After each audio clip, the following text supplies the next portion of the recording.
दोस्तों, स्वागत है आपका हमारे YouTube चैनल जॉब वैकेंसी पर, जहां आपको हमेशा जितने भी सरकारी वैकेंसीज निकलती हैं, खास करके टीचर्स रिक्रूटमेंट से संबंधित, उसकी सूचना सबसे पहले आप तक पहुंचाई जाती है और कंप्लीट डिटेल के साथ।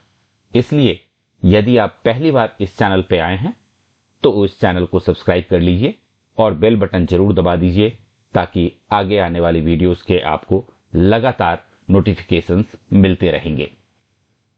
ये जो आप वैकेंसी देख रहे हैं, ये आर्मी पब्लिक स्कूल मऊ से आई हुई है, जो कि मध्य प्रदेश में है।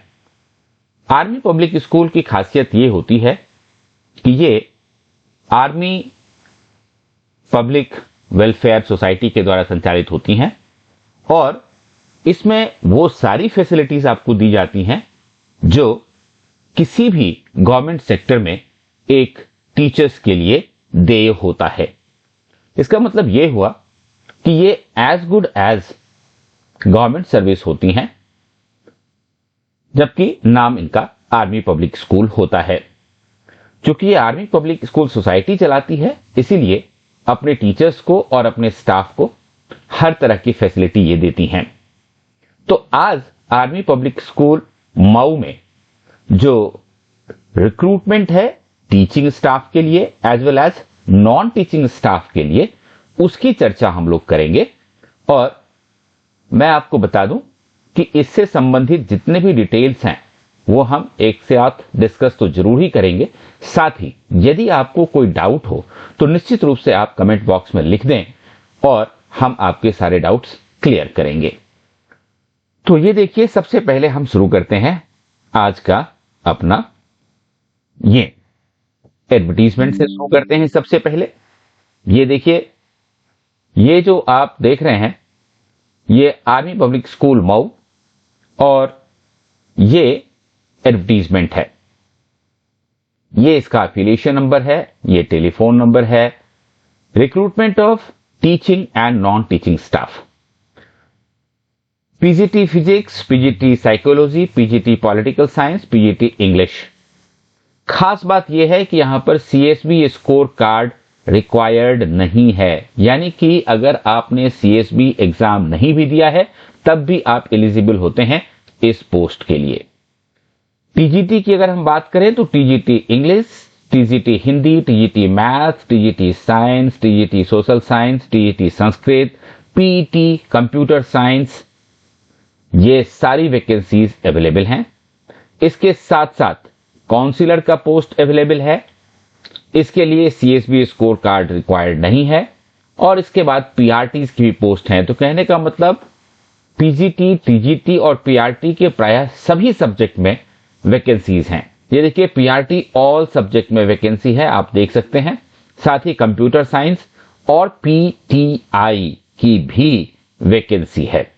ये नॉन टीचिंग स्टाफ की भी वैकेंसी यहां पर आई हुई है, आप ये देख लीजिए। टीचिंग स्टाफ के साथ साथ नॉन टीचिंग स्टाफ में head clerk, accountant, administration supervisor, UDC, LDC, LDC receptionist, paramedics, science lab attendant, physics के लिए और कंप्यूटर लैब टेक्नीशियन, इतने लोगों की वैकेंसी नॉन टीचिंग स्टाफ में है। सो काफी अच्छी वैकेंसी कही जाएगी। ये सूचना हम आप तक पहुंचा रहे हैं ताकि आप इसको भर सकें और ईश्वर करे आपको ये नौकरी मिल जाए। इसलिए इस चैनल को सब्सक्राइब कर लें और साथ ही साथ आप इस वीडियो को लाइक जरूर करते चलें। क्वालिफिकेशंस देख लेते हैं। ये देखिए, पीजीटी के लिए मस्ट बी पोस्ट ग्रेजुएट और साथ में आपका बीएड होना भी जरूरी है और 50% मार्क्स होना चाहिए आपका पोस्ट ग्रेजुएशन में। इसके अलावा आप ये देख लीजिए, टीजीटी की पोस्ट है यहां पर में। टीजीटी के लिए graduate with the subject in which employment is sought, जिस भी विषय की वैकेंसी है उसमें आपका ग्रेजुएट होना जरूरी है और साथ में बीएड होना भी जरूरी है। 50% मार्क्स आपके जरूर होने चाहिए, ये ध्यान रखने वाली बात है। अब बात कर लेते हैं टीजीटी पीईटी के लिए। तो ये देखिए, ग्रेजुएट इन फिजिकल एजुकेशन आपको जरूर होना चाहिए, या फिर आप बीपीएड हो सकते हैं या फिर डीपीएड भी हो सकते हैं। इसके साथ साथ ये देख लीजिए कि should have passed online screening exam conducted by EAWES, और आपके पास एक वैलिड स्कोर कार्ड भी होना चाहिए। इसके साथ ही पीजीटी काउंसलर की पोस्ट है, जिसमें आपको ग्रेजुएट विथ साइकोलॉजी होना चाहिए और आपके पास एक सर्टिफिकेट या डिप्लोमा होना चाहिए काउंसलिंग में। साथ ही साथ आपके पास 3 साल का काउंसलिंग का एक्सपीरियंस भी होना चाहिए एज वेलनेस टीचर या फिर काउंसलर।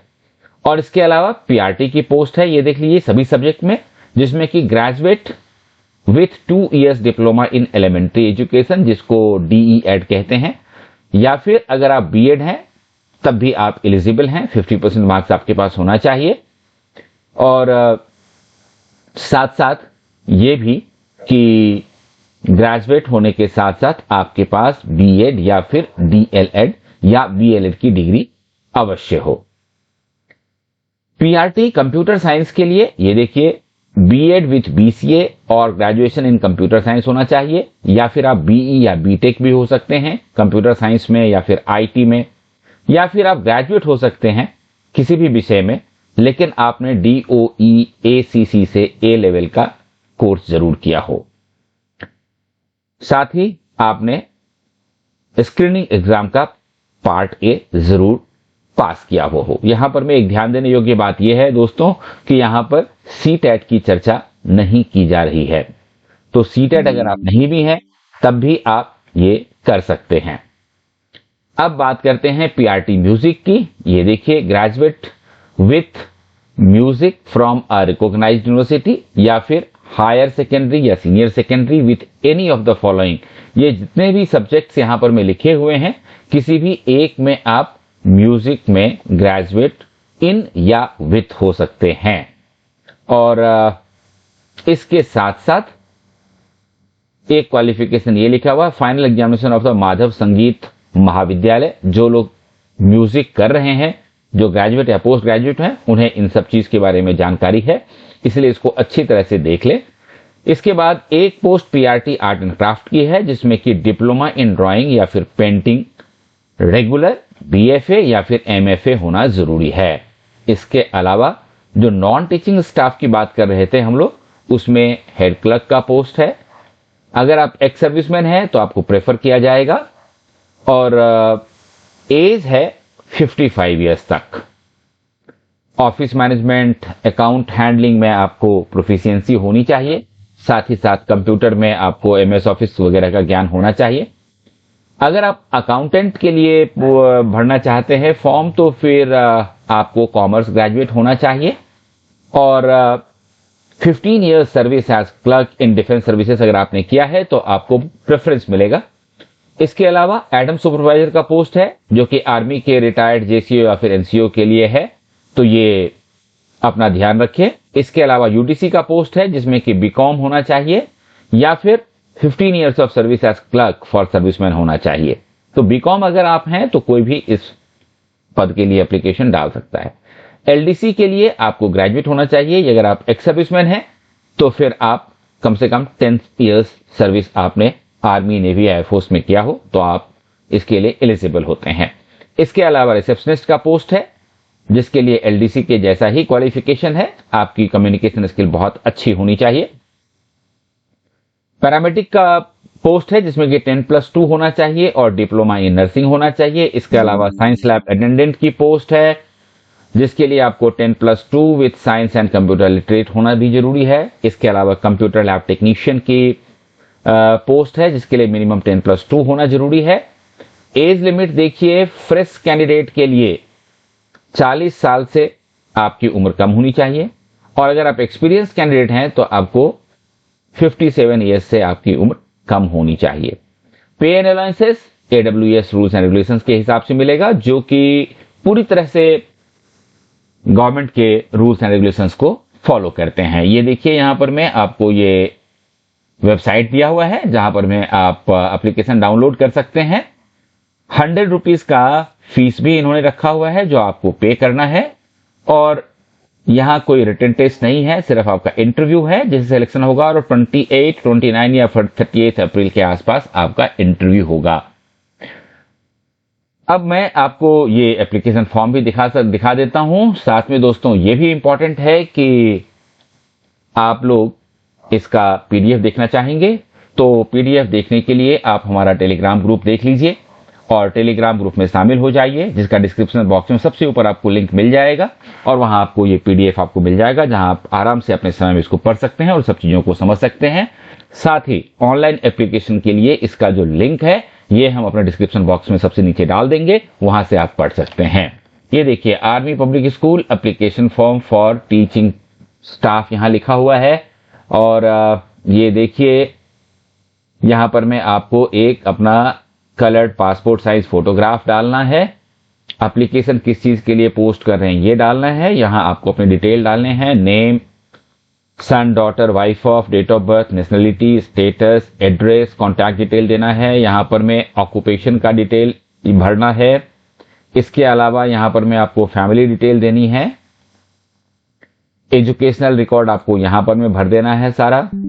इसके अलावा देखिए आपकी मेरिट स्कॉलरशिप 1, ये चीजें ऐसी होती हैं जो आपको प्रेफरेंस दिलवाती हैं, इसलिए अगर आपके पास है तो ये चीज जरूर आप भरें। इसके अलावा ये एक्सपीरियंस का कॉलम है, एक्सपीरियंस अगर आपके पास है तो जरूर भरें।